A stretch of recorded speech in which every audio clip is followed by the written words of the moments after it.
آیا زن میتواند نام شوهرش را بگیرد؟ گفتیان بله، گناه نیست ولی از روی آداب است. مثلا یک آدم حرمت کردنی شوید نامش نمیگیرید.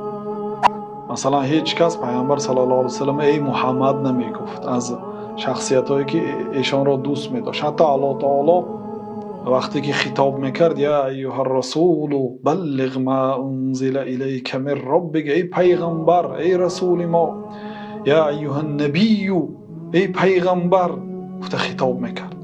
و دخترانشان هم همسرانشان هم یا رسول الله میگفتند، ای رسول الله. یعنی با یک لقبی نیکش گرفتن بهتر است.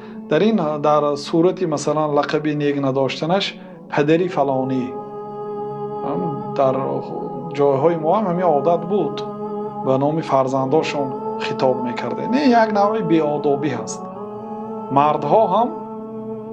مردها در زمانهای نزول قرآن هم نام زنهاشون در نزد مردم نمیگرفتن.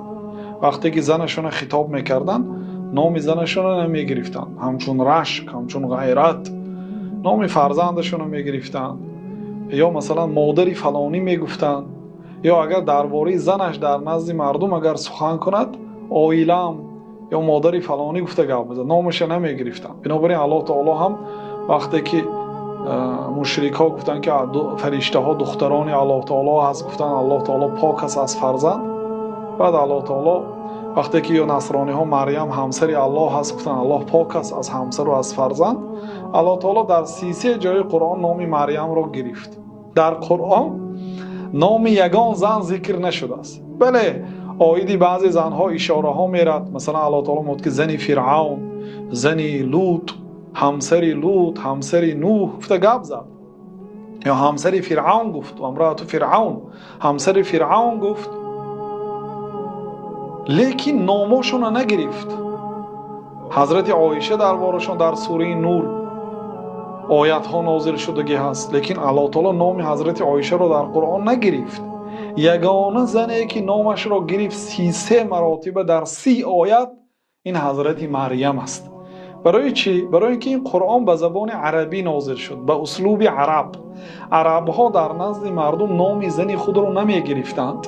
الله تعالی هم مریم را نامش گرفت 33 مراتب که تا اینکه همه داند که او زن الله تعالی نیست.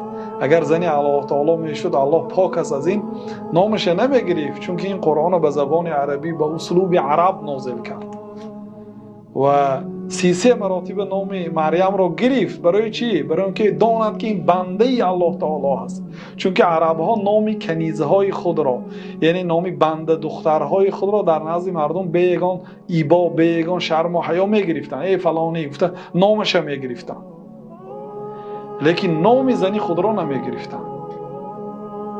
خب بنابراین از روی احترام است که یعنی که شوهرتون با نامش نیو با یگان کنیه، با یگان لقب نیکش خطاب کنید.